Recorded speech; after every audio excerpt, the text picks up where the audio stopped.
25 సంవత్సరాల జీవాన్ని ఇంకొక 25 సంవత్సరాలు మనకు అందిస్తానికి తయారు చేశారు ఈ విద్యార్థుల్ని.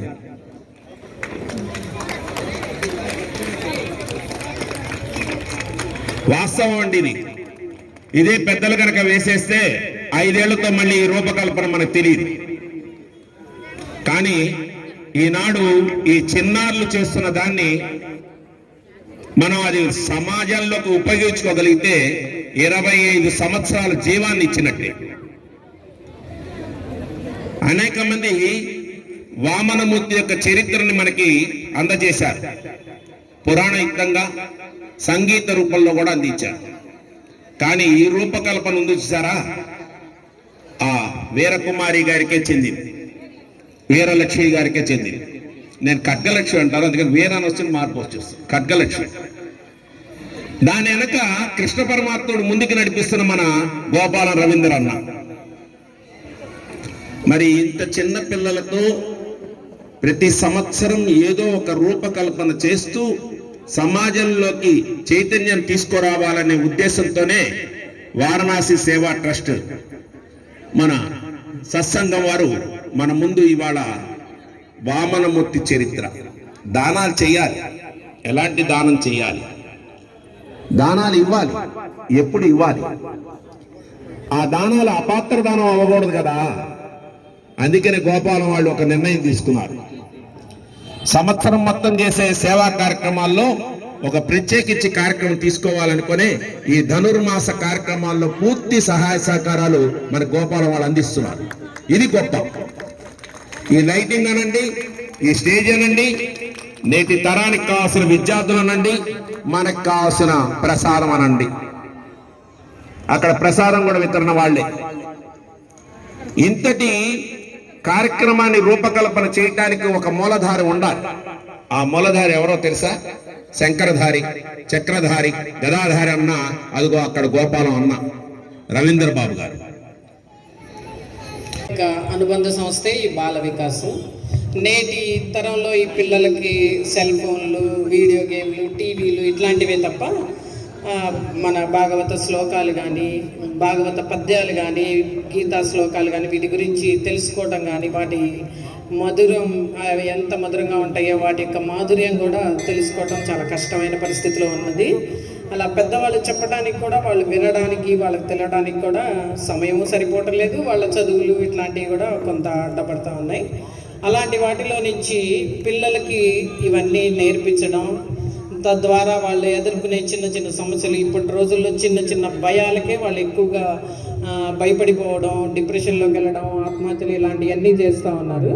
ఇట్లాంటివన్నీ మన రోజువారీ భగవద్గీత, ఈ భాగవతం వీటన్నిటినీ ఒక ఆధ్యాత్మికంగా మాత్రమే కాకుండా, అదొక భక్తి అలా కాకుండా అది మన రోజువారీ జీవనానికి ఎలా ఉపయోగపడుతుంది, వాటిని నిజమైన అర్థాలు ఎలా చూడాలి అన్నది పిల్లలకి నేర్పించాలన్నదే ఈ బాల వికాస్ యొక్క ముఖ్య ఉద్దేశం. దానికోసమే మేము ప్రయత్నిస్తూ ఉన్నాం. ఈ ఇందులో చెప్పబడుతున్న, మా బాల వికాస్లో చెప్పబడుతున్న ఈ శ్లోకాల అర్థాలు కానీ, ఈ భాగవత పద్యాల యొక్క అంతరార్థాలు కానీ, వీటన్నిటినీ కూడా పర మతాల వాళ్ళు కానీ, శాస్త్రజ్ఞులు కానీ, ఎవరైనా సరే, హేతువాదులైనా ఎవరైనా సరే ఒప్పుకునే రీతిలోనే మన మానవ జీవనానికి, సహజంగా మనం చేసే రోజువారీ జీవనానికి కూడా ఉపయోగపడే విధంగా దాన్ని వాళ్ళకి అర్థమయ్యే రీతిలో చిన్న చిన్నగా చెప్పడం, వాటికి అలవాటు చేయటం కూడా జరుగుతుంది. వాటి యొక్క ఫలితాలు కూడా చాలా చెప్పుకోదగిన రీతిలో ఉన్నాయి. ఇప్పుడు ఇక్కడికి వచ్చిన ఈ తల్లిదండ్రులు కూడా చాలామంది వచ్చారు. వాళ్ళ పిల్లల్లో వచ్చిన మార్పులు కానీ, మార్కుల దగ్గర నుంచి నిన్న జీవి మాస్టర్ గారు కూడా చెప్పారు, సంగీతం నేర్చుకోవడం వల్ల కూడా వాళ్ళ యొక్క అకాడమిక్ అంటే చదువుల విషయంలో మంచి మెరుగు సాధించారని. ఈ పిల్లలు కూడా ఇక్కడ మనం నేర్చుకుంటున్న పిల్లలు కూడా అట్లాంటి ప్రగతిని సాధిస్తూ ఉన్నారు. ఇలాంటి ఉద్దేశంతోనే ఈ బాల వికాస్ పనిచేస్తూ ఉంది. ఇప్పుడు ఈ బాల వికాస్లో ఉన్న 50 మందిలో కూడా చాలామంది ఈ పద్యాలు వీటన్నిటిని దరిదాపు అందరికి కూడా శ్లోకాలు, ఒక 200 శ్లోకాలు అనేది మామూలు విషయం భగవద్గీతలో ఉండేవి. భాగవత పద్యాలు కూడా అందరికీ వచ్చు. అలాంటి అందరినీ నిరుత్సాహపరచకుండా ఇవాళ ఈరోజు నాటికలో బాల వాళ్ళందరిలో బలి చక్రవర్తి క్యారెక్టర్ని ఇద్దరు చేస్తారు. రమ్మనమ్మా. బలి చక్రవర్తి అంటే ఒకటే క్యారెక్టరు,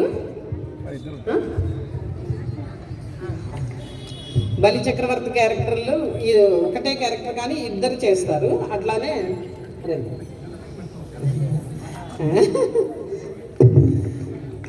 మెల్లగా మెల్లగా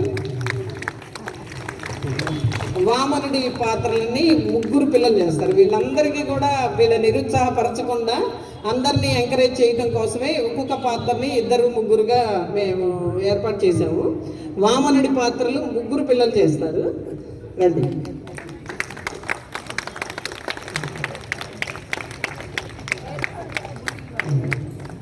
ఇందులో నర్తకి ఒక ఆమె ఉంటుంది, ఒక పాప.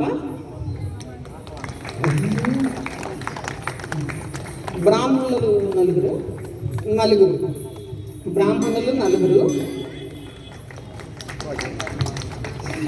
శుక్రాచార్యుల వారిగా మాత్రం ఒక్క ఆమె.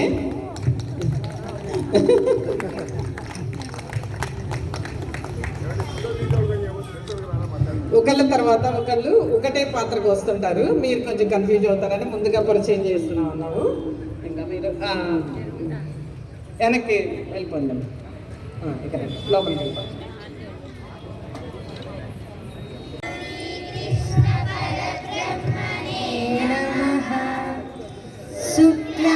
శుక్లాంబరధరం విష్ణుం శశివర్ణం చతుర్భుజం ప్రసన్నవదనం ధ్యాయేత్ సర్వవిఘ్నోపశాంతయే అగజానన పద్మార్కం గజానన మహర్నిశం అనేకదంతం బుద్ధానాం ఏకదంతముపాస్మహే ఏకదంతముపాస్మహే. గురుబ్రహ్మ. చిన్నారులందరూ కూడా చక్కగా ప్రదర్శించబోతున్నారు. ముందుగా మనం గాథలోకి ప్రవేశిద్దాం. వామన చరిత్రని చెప్పుకోవాలంటే విష్ణుమూర్తి దశావతారాలలో వామనావతారము 5వది. బలిచక్రవర్తి ప్రహ్లాదుడి మనవడు, విరోచనుడి కుమారుడు ఆయన. బలిచక్రవర్తి యజ్ఞయాగాదులు నిర్వహిస్తూ ఉండేవారనమాట. ఇక్కడ తన తాత ప్రహ్లాదుడి లాగా కూడా బలిచక్రవర్తి చిన్నప్పటి నుంచి కూడా ఆయన గొప్ప విష్ణు భక్తుడు. రాజ్య పరిపాలనలో కూడా చక్కని సమర్థుడు ఆయన, చక్కగా రాజ్య పరిపాలన చేస్తూ ఉంటారు. అయితే ఇక్కడ దేవతల రాజు అయిన ఇంద్రుడికి, రాక్షస రాజు అయిన బలిచక్రవర్తికి కూడా తరచుగా యుద్ధాలు జరుగుతూ ఉండేవి. అంటే ఇక్కడ రాక్షసులకు దేవతలకు కూడా యుద్ధాలు జరుగుతూ ఉండేవి అని. అంటే ఒకనాడు యుద్ధంలో దేవతల రాజు అయిన ఇంద్రుడితో బలిచక్రవర్తి యుద్ధం చేసి ఆ యుద్ధంలో ఓటమి పాలయ్యాడు. ఇంకా తను ఎంతో బాధపడుతూ తన గురువు గారైన శుక్రాచార్యుడి వద్దకు వెళ్తారు. జరిగిన విషయం అంతా కూడా శుక్రాచార్యుడికి వివరిస్తారనమాట. నేను ఇంద్రుణ్ణి మించిన గొప్ప బలశాలిని అవ్వాలి అంటే ఏమి చేయాలి గురువుగారు అని అడుగుతారు. అప్పుడు శుక్రాచార్యుడు ఈ విధంగా సెలవిస్తున్నారు. నీవు ఇంద్రుణ్ణి మించిన గొప్ప బలవంతుడివి అవ్వాలి అంటే నీలో దానము, తపస్సు, తేజస్సు ఇవన్నీ కూడా పెరగాలి. ఇవన్నీ పెరగాలంటే నీవు విశ్వజిత్ యాగాన్ని నిర్వహించాలి అని చెప్తారు. వెంటనే బలిచక్రవర్తి విశ్వజిత్ యాగాన్ని ఆచరిస్తారు. యాగం పూర్తయిన తర్వాత మహాశక్తిశాలిగా మారిపోతారు. ఇక యుద్ధానికి వెళతారు ఇంద్రుడితో. యుద్ధము గెలుస్తారు, ఇంద్రుణ్ణి ఓడిస్తారు, విజయవంతులవుతారు. ఇక దేవతల రాజ్యాన్ని కూడా ఆయన చేజెక్కించుకుంటారు. దేవతలందరూ కూడా ఎంతో బాధపడుతూ విష్ణుమూర్తి దగ్గరకు పరుగు పరుగున వెళ్ళి, ప్రభు ధర్మము తప్పిపోతోంది అని మొరపెట్టుకుంటారు. అప్పుడు విష్ణుమూర్తి, చింతించకండి, నేను దేవమాత అయిన అదితి గర్భమున ఈ భూమి మీద వామనుడై అవతరిస్తాను, ధర్మాన్ని నిలబెడతాను అని చెప్తారు. ఇక విష్ణుమూర్తి అవతరించారు. ఎలా అంటే శంఖ చక్రాదులతో, చతుర్భుజాలతో గొప్పగా తేజస్సు వెలిగిపోతున్నారు. ఆయన ఎలా ఉన్నారంటే మాటల్లో చెప్పలేం, అంతటి తేజస్సు విష్ణుమూర్తిది. ఇక స్వామివారు యజ్ఞశాలలోనికి ప్రవేశించడానికన్నా ముందు ఇక్కడేమో బలిచక్రవర్తి నిరంతరం కూడా యజ్ఞయాగాదులు నిర్వహిస్తూ ఉంటారు. బలిచక్రవర్తి ఇప్పుడు ప్రవేశించారు, యజ్ఞయాగాదులు నిర్వహిస్తూ ఉంటారు. యజ్ఞము చేస్తూ ఉన్నప్పుడు ఇప్పుడు వామనుడు ప్రవేశిస్తారు, ఆ యాగశాలలోనికి ప్రవేశిస్తూ ఉంటారన్నమాట. వామనమూర్తి వస్తున్నప్పుడు స్వామివారిని నాట్య కళాకారిణి చక్కని పద్యం చెప్తూ స్వామివారిని ఇప్పుడు నృత్యం చేస్తూ ఆహ్వానిస్తుంది.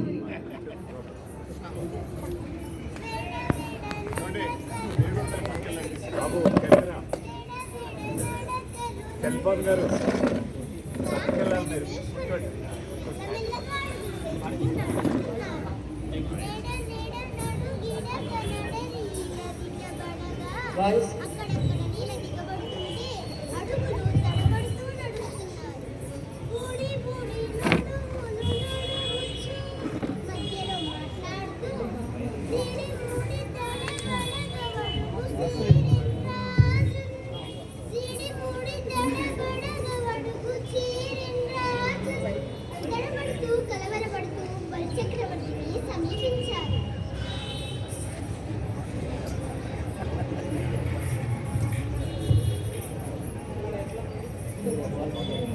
యజ్ఞశాలలోనికి ప్రవేశించినప్పుడు స్వామివారి నడకల చేత భూమి కదిలిపోతోందని చెప్పారు ఇప్పుడు నర్తకి.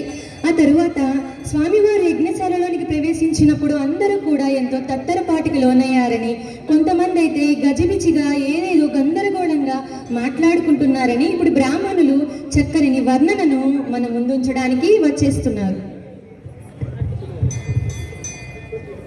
భగవత్ స్వరూపుడైన మహావిష్ణువు వామన రూపంలో యాగశాలలోనికి ప్రవేశించడంతో అక్కడ ఉన్న వారంతా ఆ తేజో ప్రభావానికి తత్తరపడుతున్నారట. గుజ గుజలు వారును గజి బిజి బడువారు జాల గలగల పడుచున్ గజి బిజి ఐరి సభాస్థలి ప్రజలెల్లను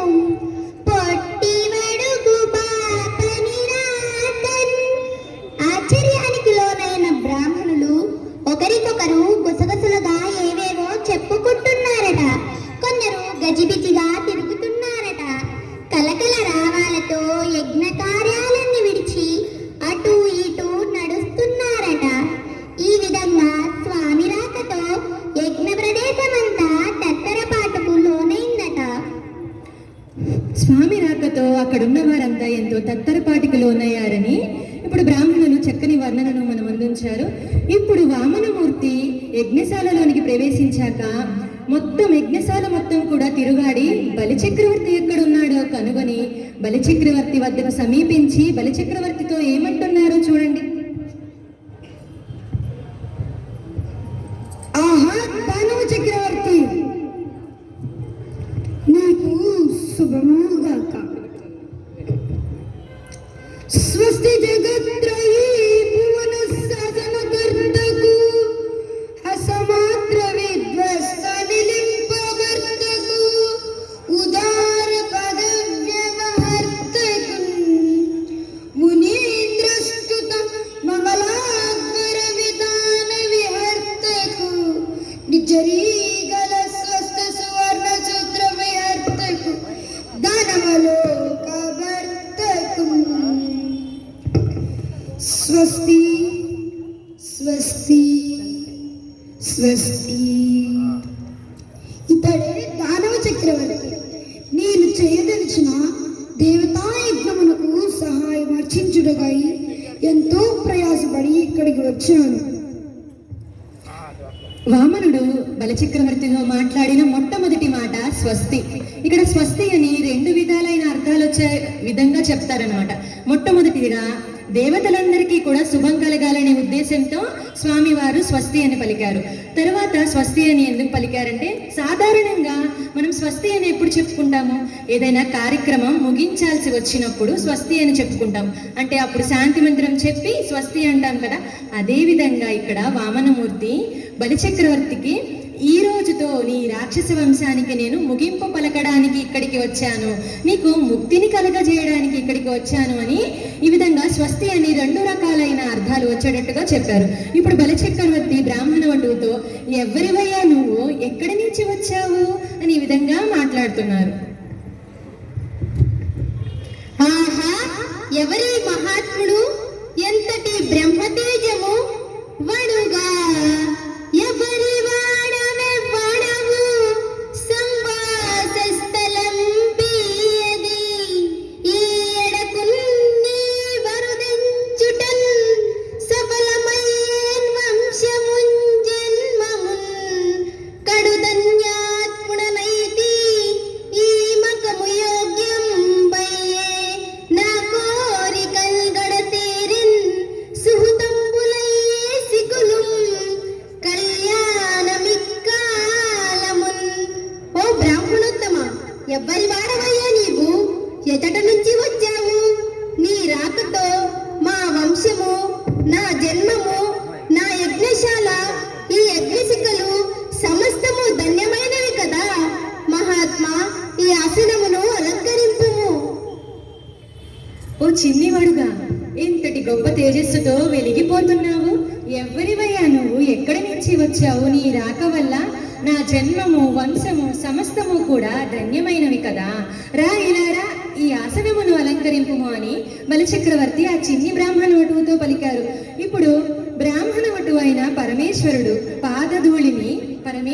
పాదధూళిని బలిచక్రవర్తి పరమభాగ్యముగా తన శిరస్సు మీద ఏ విధంగా ధరించారు. బ్రాహ్మణులు ఇప్పుడు మన ముందుకి ఈ ఘట్టంతో వస్తున్నారు. ఆహాహా, చూడవయ్యా చూడు, నారాయణుని పాదపద్మముల నుంచి ఉద్భవించిన గంగాజల వాహిని పరమశివుడు తన తల మీద ధరించిన రీతిగా వామనమూర్తి పాదధూళిని బలిచక్రవర్తి మహాభాగ్యముగా తన శిరసుపై ధరించినాడు. వటుని పాద సౌచవారి శిరపున పరమ భద్రమనుచు బలి వహించే, ఏ జయము గిరీషు ఇందు జూటుడు, దేవదేవులు ధ్వహించే ధృతి శిరమున. ఈ పరమ పావనమైన దృశ్యమును చూసిన మనమంతా ధన్యులము కదా. నారాయణుని పాదపద్మముల నుంచి కూడా నిరంతరం గంగాజల వాహిని ఉద్భవిస్తుంది. ఆ గంగాజల వాహినిని పరమశివుడు తన శిరస్సు మీద పరమభాగ్యముగా ధరించారు.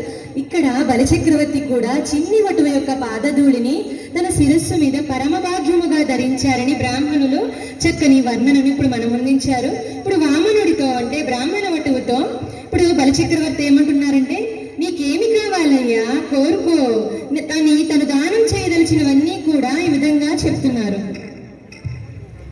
ఓ మహానుభావ, నీ దర్శనము చేత నా జీవితం పావనమైనది. నీవెవరో చెప్పనేలేదే. పోనీ స్వామి, మీకేమి కావాలో చెప్పండి, మీ కోరికను తీర్చడానికి వెంటనే సిద్ధంగా ఉన్నాను. వనచీలంబులో మాడలో వలములో వన్యంబులో గోవులో హరులో రథములో రథంబులో విమృష్టానంబులో కన్యలో కరులో కాంజనమో నికేతనములో గ్రామంబులో భూములో ధరణి ఖండముగాక ఏమడిగేదో దాత్రి సురేంద్రోత్తమ.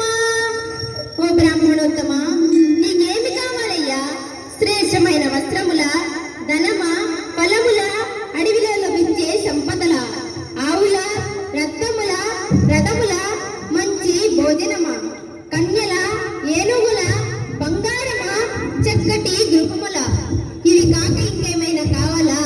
చెప్పవయ్యా, చెప్పు. ఓ బ్రాహ్మణోత్తమ, నీకేమి కావాలయ్యా అని చెప్పి తనకి తాను దానం చేయదలిచినవన్నీ కూడా చెప్పారు. ఇప్పుడు బలిచక్రవర్తి అడవిలో లభించే సంపదలు కావాలా, స్త్రీమూర్తులు కావాలా, నీవు ఉండడానికి గృహములు కావాలా, లేకపోతే నువ్వు వేలుకోవడానికి రాజ్యాలా అని చెప్పి ఈ విధంగా సెలవిచ్చారు. అప్పుడు ఆ చిన్ని బ్రాహ్మణ బాలుడు తనకేమి కావాలో ఈ విధంగా సెలవిస్తున్నారు. ఓ బలిచక్రవర్తి, 3 లోకాలు తిరుగుతూనే ఉంటాను, ఇది నా స్వస్థమని చెప్పగలను. అందరూ నాగాలే అనుకుంటాను.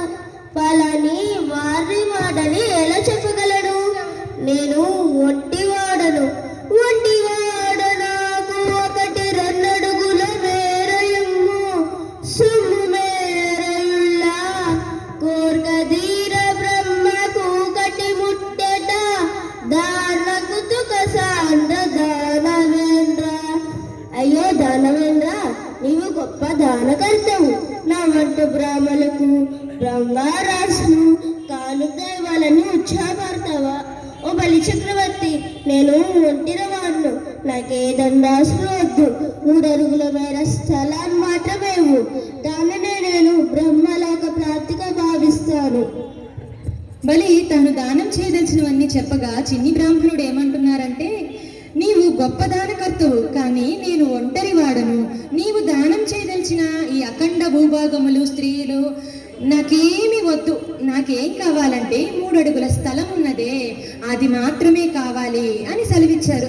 అప్పుడు బలిచక్రవర్తి, ఇంత చిన్న కోరికని కోరుతున్నావేంటయ్యా? నీవు దానం ఇచ్చే దాత యొక్క హృదయ విశాలతను తెలుసుకొని కదా దానం అడగాలి అని చెప్పి ఆ చిన్ని బ్రాహ్మణుడితో ఇలా చెప్తున్నారు.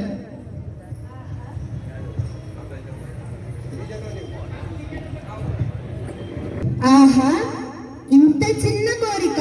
అయ్యా వామన, కొంచెం అడిగితివో చెల్లదు. దాత పెంపు సొంపు దళపగలదే. ఆహా, ఏమిటయ్యా నీవు అడుగునది? వసుదా ఖండము వేడితో గజములన్నా చించితో వాజులన్న సనాహించితో కోరితో యువతులన్ వీక్షించి కాంక్షించితో పసిబాలుండవు నెరవీవడుగా నీ భాగ్యం బలి పాటిగాక అసురేంద్రుండు పదత్రయంబడుగా ఈ అల్పంబు నీ నేర్చునే. అయ్యా ఓ చిన్ని బ్రాహ్మణోత్తమ, అఖండ భూభాగములు అడగలేదే. ఏనుగులు, గుర్రములు, పరిచారికల వంటి ఉత్తమ భాగ్యములేవి అడగలేదు కదా. చిన్న పిల్లవాడివి. ఆహా, 3 అడుగుల స్థలమా నీవు అడుగునది? అంత అల్ప కోరిక ఇవ్వడానికా ఈ అసురేంద్రుడు ఇక్కడున్నది? ఓ చిన్ని బ్రాహ్మణోత్తమ, దానమిచ్చే దాత యొక్క హృదయ విశాలతను తెలుసుకొని కదా నీవు దానం అడగాలి. నీవు ఎటువంటి భంగం కలగకుండా కూడా దానం అడగాలి. నేను ఇస్తానంటున్న అఖండ భూభాగములు, స్త్రీమూర్తులు ఇవన్నీ నీవు కోరుకోలేదేంటి? ఓహో, నీవు చిన్ని బాలుడవు కదా, అడగడం కూడా చేత కాలేదు కదా, అందుకనేనా 3 అడుగుల స్థలం కోరుకున్నావు? నా యందు దయించి నీవు ఇంకొక కోరిక కోరుకోమని చెప్తున్నారు. దానికన్నా ముందర వామనుడు ఈ విధంగా సెలవిస్తున్నారు.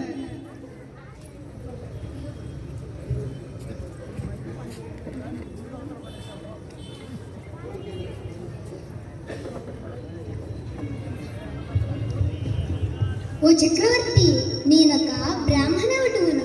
అందున బ్రహ్మచర్య దీక్షలో ఉన్నాను. నా అవసరములు కూడా చాలా అల్పమైనవి. గుడుగు జనిగమో కమండలువో నాకు ముంజియో దండము వడుగేనెక్కడా భూములెక్కడా కరుల్వామాక్షుల స్వంబులెక్కడా నిత్యోచిత కర్మమెక్కడా మదాకాంక్షామితంబైన 3 అడుగుల మేరయా త్రోవకిచ్చుటది బ్రహ్మాండంబున పాలికిన్. ఓ బలి చక్రవర్తి, గొడుగో యజ్ఞోపవీతము, కమండలము, మొలత్రాడో జపదండము ఇటువంటివి కోరుకునే నేనెక్కడా? నువ్విస్తానంటున్నా ఏనుగులు, గుర్రములు, భూములు, స్త్రీమూర్తులు వంటి ఘన సత్కారములు ఎక్కడా?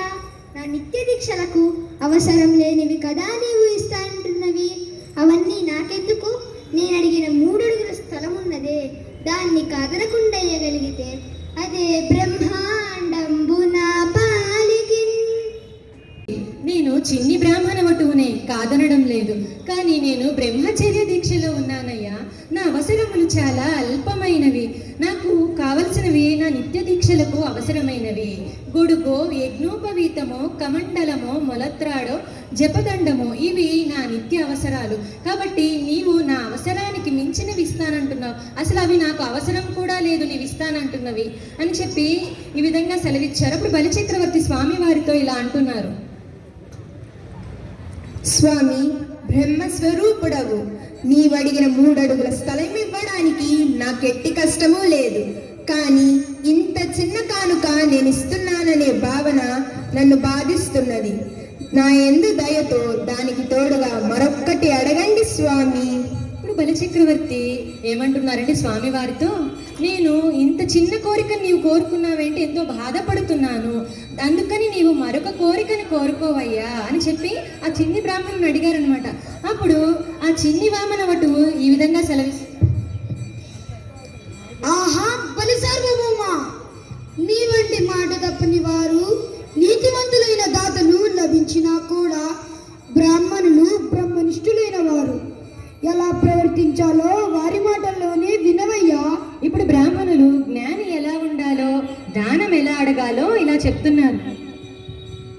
వ్యాప్తిం వన్నక వగవక ప్రాప్తం బగులేతమైన 10,000 తృప్తిం జెండని మనుజుడు సప్తద్వీపములనైన చెక్కంబడునే. జ్ఞాని తన మనస్సును అదుపులో ఉంచుకొని లోభి గుణాన్ని విడిచిపెట్టి ప్రార్థించిన కొద్దిపాటి వారాన్నే మహాభాగ్యంగా భావించాలి. అలా కాకుండా ఇంకా ఇంకా నాకే కావాలి, ఉన్నదంతా నాకే కావాలి అని ప్రవర్తించేవారు ఎన్ని పుణ్యక్షేత్రాలు తిరిగినా, ఎట్టి దీక్షలాచరించినా కొంచెం కూడా అభివృద్ధి చెందలేరు.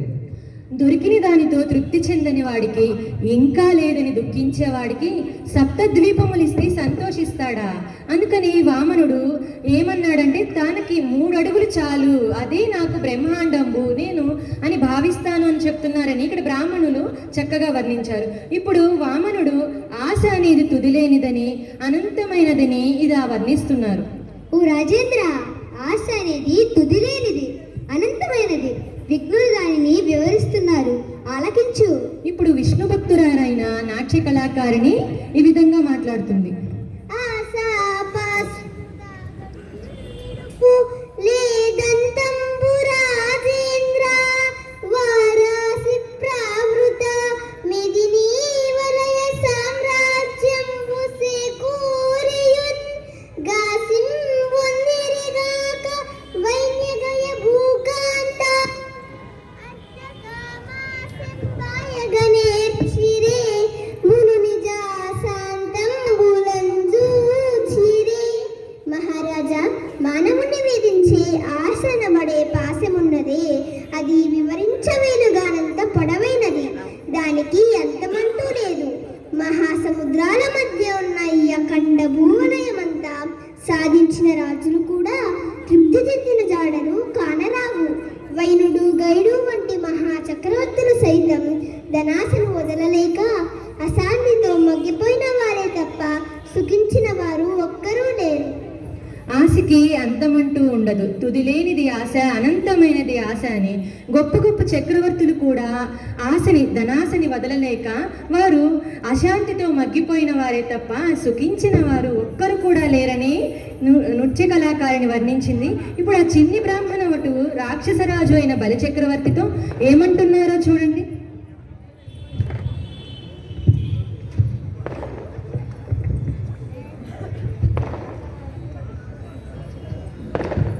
ఓ బలి, ఇదేమిటా ఈ బ్రాహ్మణుడు ఇలాంటి కోరికలు అడుగుతున్నాడని దిగులు చెందుతున్నావా?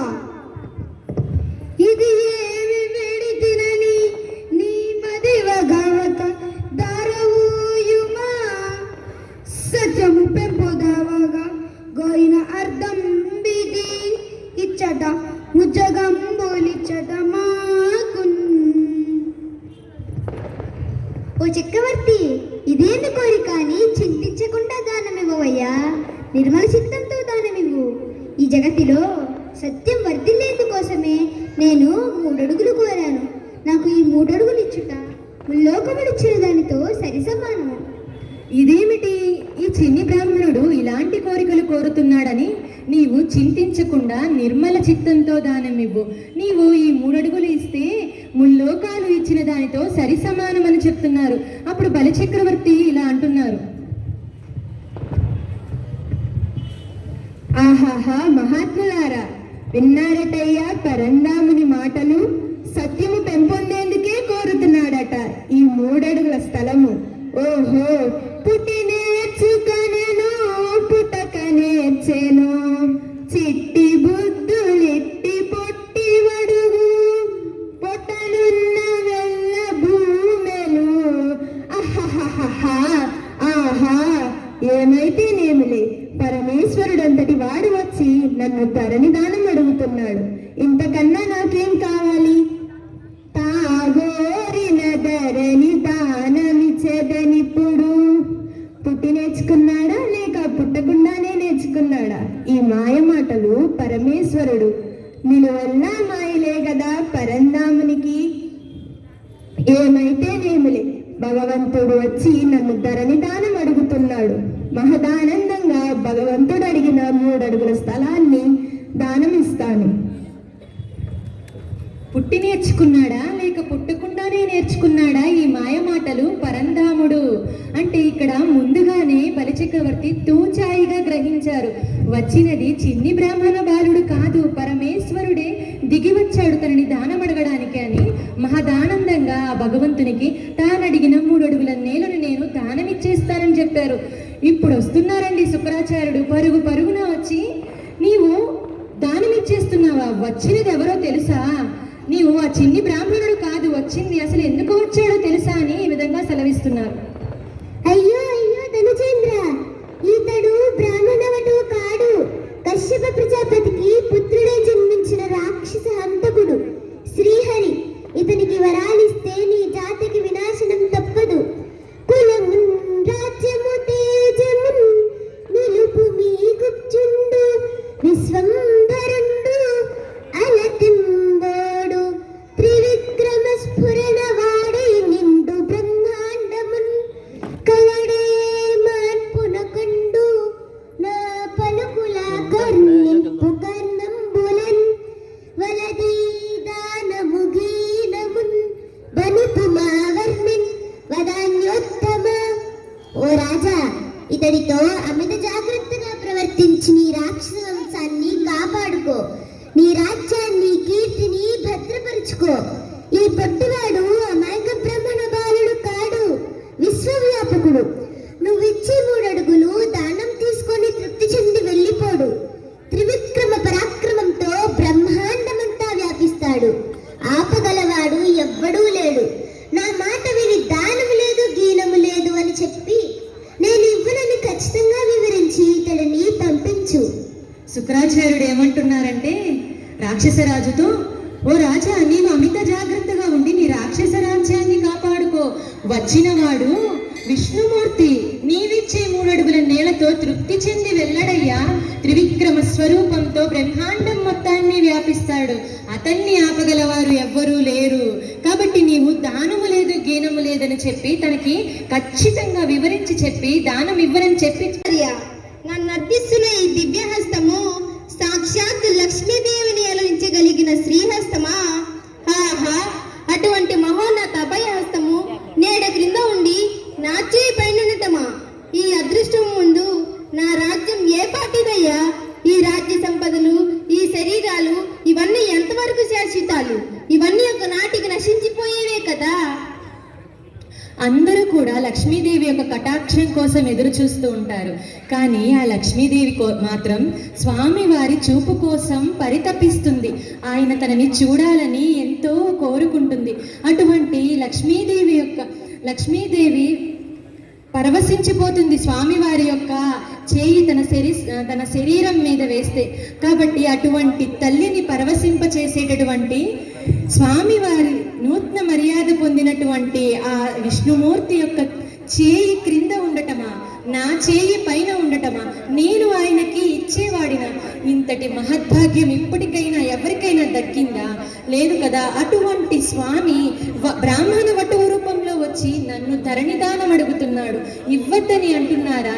నేను దానము ఖచ్చితంగా ఇస్తాను అని చెప్పారు ఇక్కడ బలిచక్రవర్తి. ధనము పోయినా, శరీరము పోయినా సరే, రాజ్యము పోయినా, గీచము పోయినా నేను దానం ఇచ్చేస్తానని చెప్పారు. ఆ తర్వాత శుక్రాచార్యుడు ఈ విధంగా మాట్లాడుతున్నారు. ఓ బలి చక్రవర్తి, నా మాట విను. ఇప్పటిదాకా అఖండ సంపదలతో 14 భువనములను పాలించావు. కానీ ఈ దానముతో సమస్తమంతా పోగొట్టుకొని నిరుపేదవై అవమానపడతావు.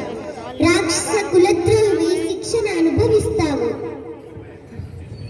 ఓ బలచక్రవర్తి, నా మాట విని నీవు దానం ఇవ్వద్దు. నీవు ఈ దానం ఇస్తే ఇప్పటి వరకు ఏ సిరి సంపదలనైతే నీవు సంపాదించుకున్నావో అవన్నీ పోగొట్టుకుంటావు, కులద్రోహివైపోతావయ్యా అని చెప్పి దానం ఇవ్వద్దని చెప్తున్నారు. అప్పుడు బలి శుక్రాచార్యుడితో ఇలా అంటున్నారు.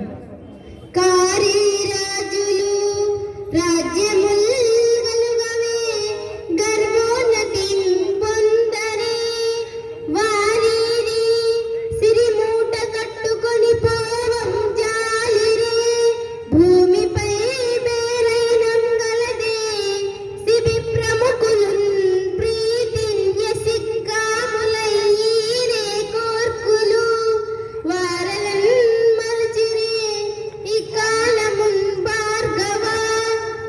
ఓ బ్రాహ్మణోత్తమ, పూర్వము ఎంతమంది రాజులు ఈ రాజ్యమును పరిపాలించలేదు, ఎంతమంది అహంకారంతో విర్రవీగలేదు. కానీ వారిలో ఎవరైనా ఈ జగతిని విడిచిపెట్టి వెళ్ళేటప్పుడు ఈ సిరి సంపదలను ముట్టగట్టుకుని వెళ్ళగలిగారా? కనీసం ఈ భూమి మీద అటువంటి వారి పేరైనా ఎవరైనా చెప్పుకుంటూ ఉన్నారా? కానీ శిబి చక్రవర్తి వంటి వారు ఎంతో ప్రేమతో కీర్తిని వాంఛించి అడిగిన వారికల్లా కోరికలు తెచ్చారే, అట్టి వారిని లోకం మరిచిపోయిందా? ఇప్పటి వరకు వారిని స్మరిస్తూనే ఉన్నది కదా. బలచక్రవర్తి తన గురువు గారితో ఇలా అంటున్నారు. పూర్వము ఎంతో మంది రాజులు రాజ్యాలను పరిపాలించారు కదా, వారేమైనా ఈ లోకాన్ని విడిచి వెళ్ళేటప్పుడు వారు సిరి సంపదలను ఏమైనా మూటగట్టుకొని వెళ్ళారా? లేదు కదా. మరి శిబి చక్రవర్తి వంటి గొప్ప చక్రవర్తి కూడా అడిగిన వారికి లేదనకుండా దానం ఇచ్చారు, ఎంతో కీర్తిని వాంఛించారు. అటువంటి మహా చక్రవర్తులను కూడా మనం ఇప్పటికీ ఈనాటికి ఈ రోజుకి స్మరించుకుంటూనే ఉన్నాం కదా అని చెప్పి బలిచక్రవర్తి శుక్రాచార్యుడితో అన్నారు. అప్పుడు శుక్రాచార్యుడు బలితో ఏమంటున్నారో చూడండి. ఓ బలి చక్రవర్తి, నీకొక ధర్మ సూక్ష్మము చెబుతాను, శ్రద్ధగా విను. వారి చాక్షులందు వైవాహికములందు ప్రాణ విత్తమాన భంగమందు జగిత గోకులాగ్ర జన్మ రక్షణమందు బొంకవచ్చు నఘము అందదదిప. స్త్రీల విషయాలలోనూ వివాహ విషయాలలోనూ ప్రాణానికి, ధనానికి, గౌరవానికి భంగం కలిగిన సందర్భాలలోనూ భీతి చెందిన గోవులు, భయపడిన బ్రాహ్మణులను రక్షించే విషయాలలోనూ అబద్ధం చెప్పటము దోషము కాదు. దాని వలన ఎటువంటి పాపము కూడా నిన్నంటదు. ఇక్కడ శుక్రాచార్యుడు ఏమంటున్నారంటే తన శిష్యుడితో అబద్ధము ఏ ఏ సందర్భాల్లో చెప్పచ్చో వర్ణిస్తున్నారు. స్త్రీలను రక్షించే విషయంలో అబద్ధం చెప్పచ్చు, ఇంకా వివాహ విషయంలో అబద్ధం చెప్పచ్చు అంటున్నారు. అంటే 100 అబద్ధాలాడైనా ఒక వివాహం జరిపించండి అంటారు కదండి పెద్దలు, అందుకని వివాహ విషయంలో అబద్ధం చెప్పచ్చు అంటున్నారు. ఇంకా ప్రాణానికి, ధనానికి, గౌరవానికి భంగం కలిగిన సందర్భంలో కూడా అబద్ధం చెప్పచ్చు. ఇంకా భీతి నొందిన ఆవులు, భయపడిన బ్రాహ్మణులను రక్షించే విషయంలో కూడా అబద్ధం చెప్పచ్చు. దీనివల్ల నీకు ఎటువంటి దోషము ఉండదు, ఏ పాపము కూడా నిన్నంటదు. నీవు అబద్ధం చెప్పు, దానం ఇవ్వనని చెప్పమంటున్నారు. అప్పుడు రాక్షసరాజు శుక్రాచార్యునితో ఈ విధంగా అంటున్నారు.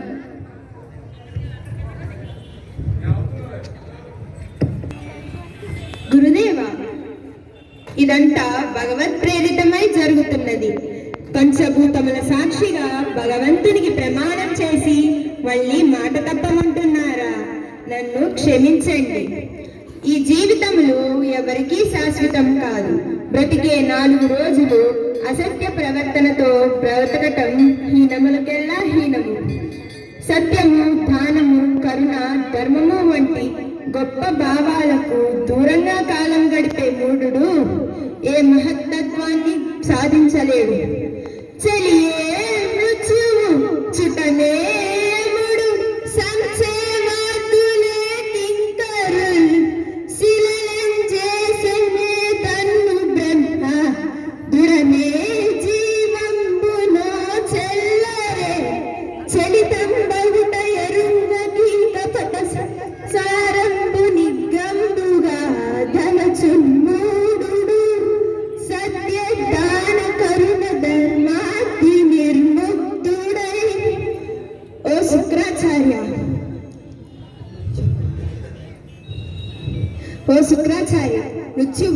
ప్రాణ స్నేహితుడా, యముడు మా బంధువా, యమకింకరులేమైనా నా సేవకుల, బ్రహ్మదేవుడేమైనా నా శరీరాన్ని శిలారూపంలో తయారు చేశాడా? లేదే. మరి నేను మరణం లేనివాడని ఎట్లవుతాను? అయ్యయ్యో, చంచలత్వము చేత సత్యము ఎరుగని మూఢుడు ఈ జీవితమును శాశ్వతమని అనుకుంటున్నాడు కదా. అసత్య భావన చేత దానము, కరుణ వంటి ధర్మ మార్గాలను వీడి అసత్య వ్యర్థ జీవితాలు గడుపుతున్నారు కదా. ఇక్కడ బలచక్రవర్తి తన గురువు గారైన శుక్రాచార్యుడితో ఏమంటున్నారంటే, ఆచార్య, నేనేమైనా ఎప్పటికీ మరణం లేని వాడిని అవుతానని మీరు అనుకుంటున్నారా? మరణం అనేది ఎప్పటికైనా ఎవరికైనా వస్తుంది. యముడేమైనా నా బంధువా, యమకింకరులేమైనా నా సేవకుల, లేకపోతే బ్రహ్మదేవుడేమైనా నా శరీరాన్ని శిలారూపంలో ఏమైనా తయారు చేశారా? లేదు కదా. మరణం అనేది ఎప్పటికైనా ఎవరికైనా తథ్యం. కానీ కొంతమంది ఏం చేస్తున్నారంటే మనోచంచలత్వము చేత ఈ జీవితము శాశ్వతమని భావిస్తున్నారు, ధర్మ మార్గాలను విడిచిపెడుతున్నారు, వ్యర్థ జీవితాలను గడుపుతున్నారు. కాబట్టి ఈ విధంగా ఉన్నవారు ఎప్పటికీ కూడా పైకి రాలేరని ఆయన ఎంతో బాధపడుతున్నారు. ఇప్పుడు వామనుడికి ఆయన ఏమంటున్నారంటే, తాను అడిగిన 3 అడుగుల నేలను దానం ఇచ్చేస్తానని చెప్తున్నారు. అలా చెప్పి కూడా బలి మరలా ఇలా అంటున్నారు, రమ్మా మానవకోత్తమ లెమ్మా నీ వాంఛితమ్ములేదనకిత్తున్ తెమ్మా అడుగుల నిటురానిమ్మ కడుగంగమలయు ఏటికి దడయన్. ఓ బ్రాహ్మణ బాలక, ఓ వామనమూర్తి, లేచి రావయ్యా. నీవు కోరుకుంటున్న 3 అడుగుల స్థలాన్ని లేదనకుండా ఇస్తాను. ఏది, నీ పాదమునిటు రానిమ్ము. నీ పాదార్చన చేసి జలముల సాక్షిగా దానమిస్తాను. ఇంకా ఆలస్యం దేనికయ్యా పరమేశ్వర. బలిచక్రవర్తి తన భార్య అయిన వింధ్యావళిని పిలిచి, నేను ఆ చిన్ని బ్రాహ్మణుడికి 3 అడుగుల నేలను దానమిచ్చేస్తున్నాను అని చెప్తారు. మన భారతీయ సంస్కృతి ప్రకారం ఇక్కడ దానం ఇచ్చే వాళ్ళకన్నా కూడా దానం పుచ్చుకునే వాళ్ళే గొప్పవాళ్ళు. ఎందుకంటే దానం పుచ్చుకునే వాళ్ళు లేకపోతే దానం ఎవరికి ఇస్తారు? వర్ణిస్తున్నారు. ఆహా, పురప్రముఖులారా, సద్బ్రాహ్మణులారా, అదిగదిగో వేద ప్రమాణాలతో 1000 సూర్యకాంతులతో వెలిగిపోతున్న వేదవేద్యుని పదద్వయము, బలిదైతేంద్ర కరద్వయీకృత జల ప్రక్షాళన వ్యాప్తికి జలజాతాక్షుడు సాచయోగి సమన సంప్రార్థిత శ్రీరమోన్ గలితానంద రమాలలాట పదవి కస్తూరికా సాదమున్ లలినామోదము రత్నను పురిత నానా వేదమున్ పాదమున్. బలి చక్రవర్తి తన 2 చేతులతోనూ కడిగేందుకు వీలుగా పరమేశ్వరుడు తన దక్షిణ పాదమును ముందుకి సాచాడు. ఆ పాదము యోగులు, దేవతలు కోరుకునే ఆధ్యాత్మిక సంపదలను తీర్చగలిగిన శక్తివంతమైన పాదము.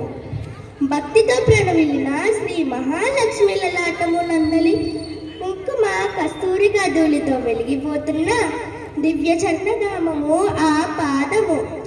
పద్మముల పరిమళంతో గుబాలించే ఆ పాదము చతుర్వేద రాశిని కాలి అందియాలుగా అమర్చుకున్న మహాదేవుని సన్నిధానము. అది చతుర్వేదముల పరిపూర్ణ సారము. బలచక్రవర్తి తన భార్య వింధ్యావళి పోసే నీళ్లతో కాళ్ళు కడుగుదామని పరమేశ్వరుని పాదం చాచమని అడిగారు. స్వామివారు తన పాదాన్ని చాచారు. ఆ పాదం ఎలా ఉందంటే యోగులు, దేవతలు కూడా నిరంతరం వారి మనసులో ఆ పాదాన్ని పెట్టుకొని నిరంతరం ధ్యానం చేస్తూ ఉంటారట. అలా ధ్యానం చేసినప్పుడు వెంటనే ఇక్కడ పద్యంలో ఏం చెప్పారంటే శ్రీదమున్ అన్నారు. అంటే లక్ష్మీదేవి కటాక్షం కలుగుతుంది. లక్ష్మీదేవి కటాక్షం ఎలా కలుగుతుంది? ఆ స్వామివారి పాదం ఎక్కడైతే ఉంటుందో లక్ష్మీదేవి అక్కడ స్వామివారిని నిరంతరం పూజిస్తూ ఉంటారు. తిష్ట వేసుకుని కూర్చుంటారు లక్ష్మీదేవి అక్కడ. అందుకని యోగులు, దేవతల హృదయాలలో స్వామివారి పాదాన్ని ఏ విధంగా ధ్యానం చేస్తున్నారు, వెంటనే లక్ష్మీదేవి కూడా ఉంటారు అని చెప్తున్నారు. ఇంకా స్వామివారి అమ్మవారు లక్ష్మీదేవి నుదుటిన కస్తూరికా తిలకాన్ని ధరిస్తారు. స్వామివారి పాదానికి నమస్కరించినప్పుడు ఆ కస్తూరికా తిలకం స్వామివారి పాదానికి అంటుకుంటుంది. అప్పుడు ఆ పాదం ఎలా ఉందంటే తామర పువ్వులాగా ఉంది అంటున్నారు. ఇంకా స్వామివారు వేదములను కాలికి అందియరగా మార్చుకున్నారు అని బ్రాహ్మణులు మనకి ఇప్పుడు వర్ణించారు కదా. మళ్ళీ బ్రాహ్మణులు ఈ విధంగా మాట్లాడుతున్నారు. అదిగదిగో చూడండి, బ్రాహ్మణ వటువు రూపంలో ఆ త్రివిక్రమ స్వరూపాన్ని బలి చక్రవర్తి త్రికరణములు శుద్ధిగా పూజిస్తున్నాడు. విప్రాయ ప్రకట వ్రతాయ భవతే విష్ణు స్వరూపాయ వేద ప్రామాణ్య విదే త్రిపాదనరిణిం దాస్యామి అంజన్ క్రియా క్షిప్రుండై ధనుజేశ్వరుండు వడుగున్ చేసాచి పూజించి బ్రహ్మ ప్రీతం మణిధారవోసే భువనం భాష్యరియమున్ బొమ్మగన్. ప్రభు ప్రసిద్ధ వ్రత దీక్ష కలిగిన వాడువు, విష్ణు స్వరూపుడవు, వేదముల తత్వమెరిగిన వాడువు, సర్వజ్ఞుడవైన నీకు ఇదిగో 3 అడుగుల నేలను దానమిస్తున్నాను అంటూ పరమేశ్వర ప్రీతి కలుగును గాక అని నీటిని ధారపోశాడు. అది చూసి సకల లోకాలు అమితాశ్చర్యాన్ని పొందాయి. ఓ బ్రాహ్మణుడా, ఓ అడుగా, నీవడిగిన 3 అడుగుల నేలను నేను దానమిచ్చేస్తానయ్యా అని చెప్తున్నారు. అని కమండలంలో నుంచి అక్కడ తన భార్య నీళ్లు పోస్తుంటే కాళ్ళు కడుగుదామని చూస్తుంటే కమండలంలో నుంచి నీరు రావట్లేదు ఎంతసేపటికి. ఇక్కడేమో శుక్రాచార్యుడు తన శిష్యుడి మీద ఉన్న అమితమైన ప్రేమతో కమండలం జలద్వారంలో నుంచి లోపలికి సూక్ష్మ రూపంలో వెళ్ళారు. నీటి ధారని పడనీయకుండా అడ్డుపడితే దానం ఇవ్వకుండా ఆగిపోతుంది కదా, అందుకని. ఇక్కడ జగన్నాటక సూత్రధారి ఆ జగన్నాథుడికి తెలియందేముంటుందండి. ఆయన అక్కడ వింధ్యావళి దగ్గరున్న కమండలం ఏదమ్మా ఇటీ అని తీసుకొని తన దగ్గర ఉన్న దర్భల కట్టలో నుంచి ఒక దర్భని తీసుకొని కమండలం జలద్వారంలో పెడతారు. అప్పుడు అది సూక్ష్మ రూపంలో ఉన్న శుక్రాచార్యుడి కంటికి గుచ్చుకుంటుంది. ఆయన వెంటనే జలద్వారంలో నుంచి బయటికి వచ్చేస్తారు. ఇక నీటి ధార ఎలా పడుతుందంటే ధారాళంగా పడుతుంది. తాను అడిగిన 3 అడుగుల నేలని దానం ఇచ్చేశారు కూడా. రాజ్యం పోతోందని తెలిసి ఆడిన మాట తప్పకుండా సంతోషంగా దానం చేసిన బలిచక్రవర్తిని చూసి దేవతలందరూ కూడా పుష్పవృష్టిని కురిపించారు. ఆ తరువాత వామనుడి పాదములు కడిగి బలి ఏ విధంగా ధన్యుడైనాడో బ్రాహ్మణులు ఇప్పుడు వర్ణిస్తున్నారు. సురలోక సముద్రనము నిరత శ్రీ కరుణమఖిల నిగమాంతాలంకరణము భవ సంహరణము హరిచరణము నీటగడిగన సురోత్తముడన్. వేద విధానాలతో సరి సమానమైన పరమేశ్వరుణ్ణి పాదము, సురలోక సముద్ధరణము, దేవతాలోకము సహితము రక్షింప సమర్థమైన ఆ స్వామి పాదము, నిరంతరం లక్ష్మీ పూజితమైన ఆ లక్ష్మీనారాయణుడి పాదము, చతుర్వేదాంతములైన ఉపనిషత్తులకే అలంకారమీ పాదము. ఇది సకల దుఃఖాలు నశింపజేయు శ్రీహరి పాదము. మహాభాగ్యశాలి అయిన బలిచక్రవర్తి పరమ పుణ్యతీర్థములైన గంగాజలాలతో స్వామి చరణములు కడిగి ధన్యుడైనాడు. బ్రాహ్మణులు దేవతాలోకములన్నింటినీ కూడా ఉద్ధరించేటటువంటి పాదమది. ఎల్లవేళలా సిరి సంపదలు కలిగినటువంటి పాదము, దయ కలిగినటువంటి వేదములకు అలంకారము ఈ పాదం అని చెప్తున్నారు. అందుకే ఇక్కడ అన్నమాచార్యుల వారు ఏం చెప్పారంటే బ్రహ్మ కడిగిన పాదం అన్నారు. ఈ బలిచక్రవర్తి గాథలో నుంచే ఈ ఘట్టాన్ని తీసుకొని ఆయన చక్కటి పాటను రచించారు. ఇక తరువాత స్వామి 2 అడుగులతో భూమిని ఆకాశాన్ని కొలుస్తూ స్వామి ఎంతో ఎత్తుకి పెరిగిపోయారని పిల్లలందరూ కూడా కలిసి ఇంతింతై వటుడింతై రవిబింబం ఉపమింప అని స్వామి వారి గురించి చక్కని పద్యాలను ఇప్పుడు ఆలపిస్తున్నారు.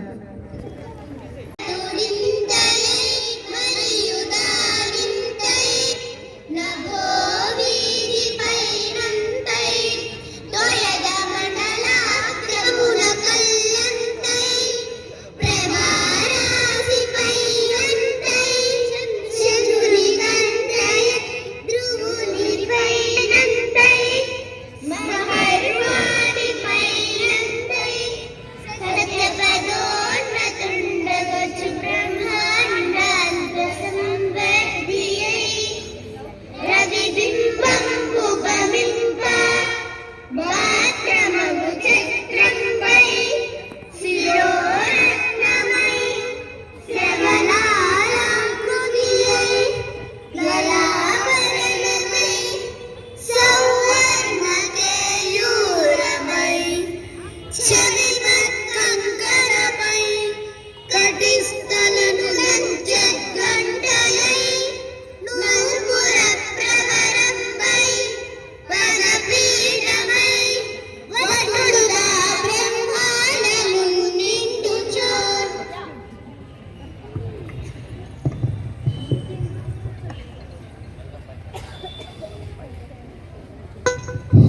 ఇంతింతై వటుడింతే అన్నగా స్వామివారు పెరిగిపోయారట.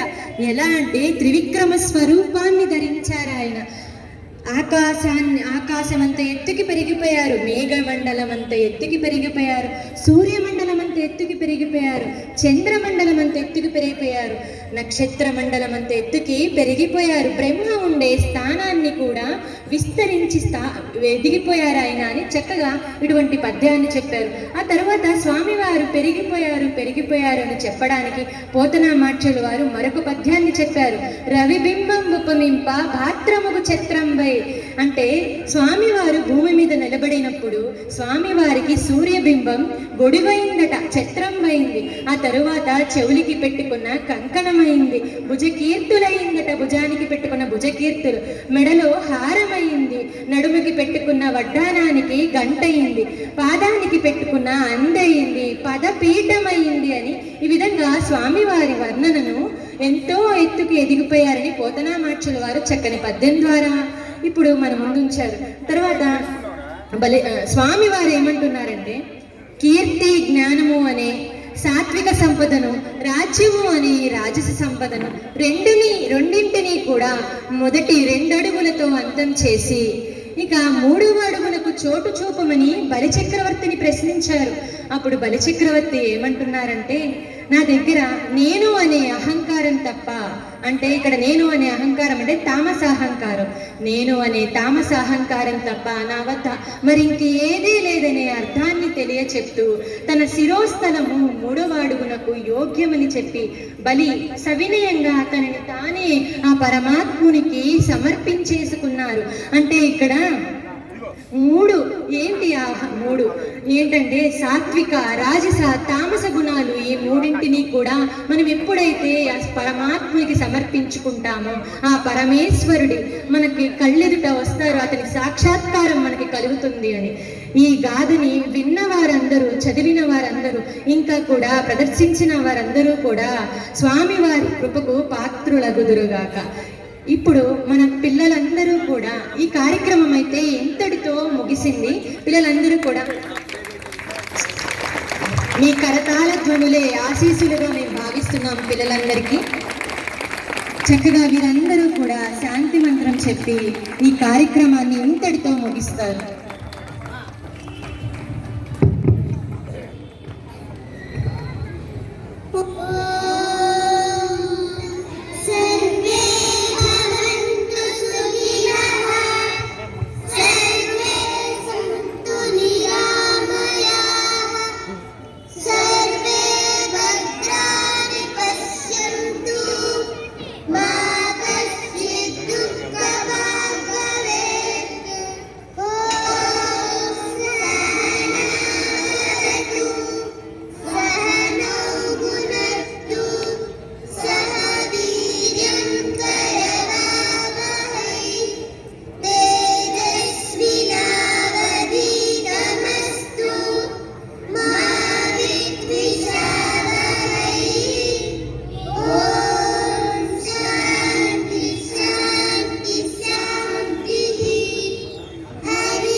కాకుండా దాని వేషధారణ కూడా మన ముందు ఉంచి ఇవాళ మన ముందు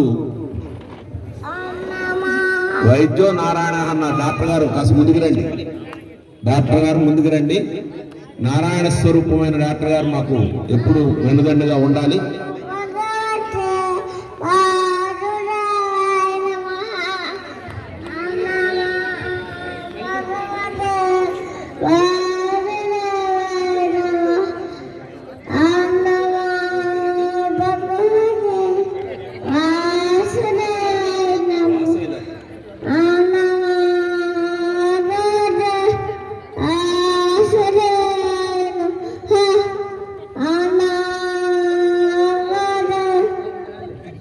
వాసవిలత గారు చక్కగా జరిగిన కార్యక్రమాన్ని అంతా వివరిస్తూ వచ్చారు.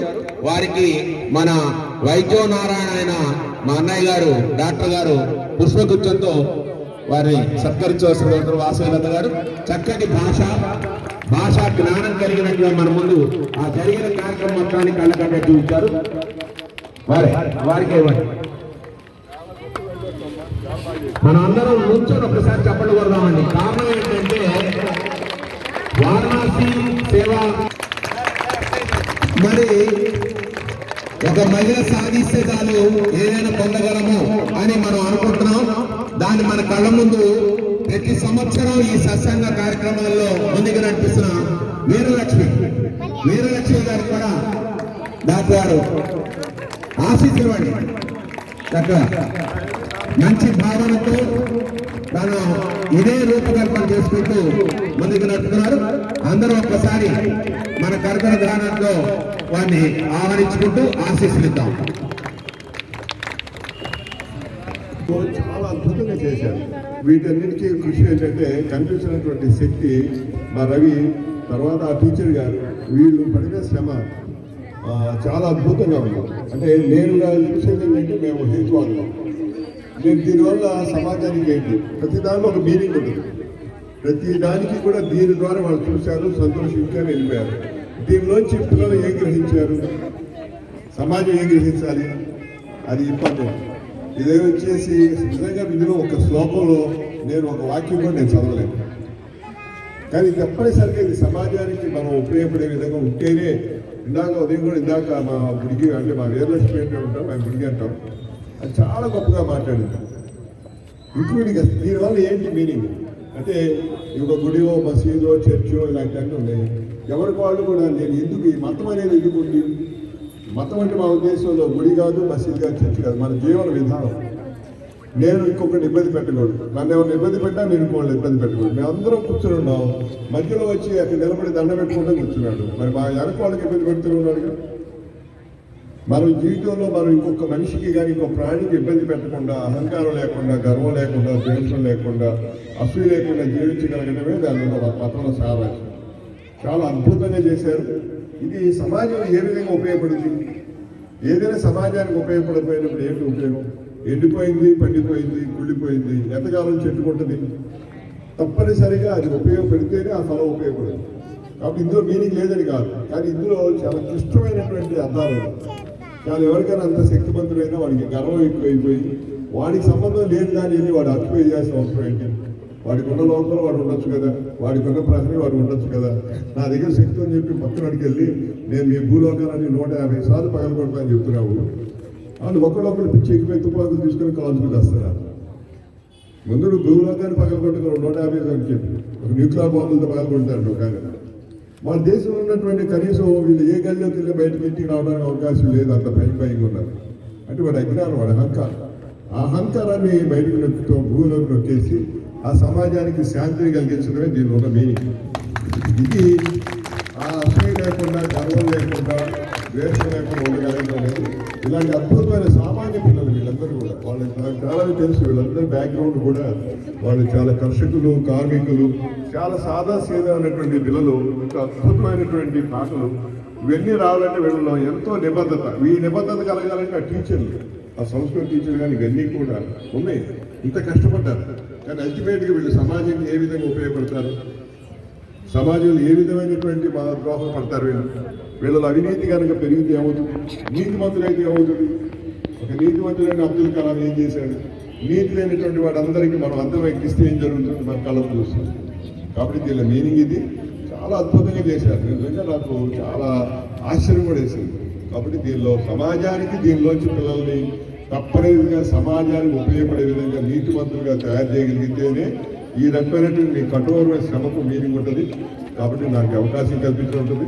నాకు తెలిసిన భూమి మీద 2 కులాలు ఉన్నాయి. అలాగనే ఆయనకి ఈ నాటకంలో ఎంతో బాగా మంచి బెస్ట్ బలి చక్రవర్తిగా ఆయన అనుకుని మన మహాలక్ష్మి, ఈ అమ్మాయి పేరు మహాలక్ష్మి, ఈమె చాలా కొత్తగా మన సత్సంగం అంటే బాల వికాస్కి వచ్చింది. అయినప్పటికీ కూడా చాలా తొందరగా అన్ని నేర్చుకుని ఇంత చక్కగా ప్రదర్శన ఇవ్వగలిగింది. ఆమెను కూడా ఈ బిడ్డను ఆశీర్వదిస్తూ మా బాబాయ్ గారిని కూడా అమ్మాయి పేరు దుర్గా బాబాయ్. ఎక్సలెంట్. దీనొకటి శుక్రాచార్యుడు అక్షర. అందరూ మీరు ఎవరు తక్కువ చేయలేదు, అందరూ చాలా బాగా చేశారు, చాలా గొప్ప చేశారు. మీరు కూడా చాలా బాగా పాడారు. Very good, very good.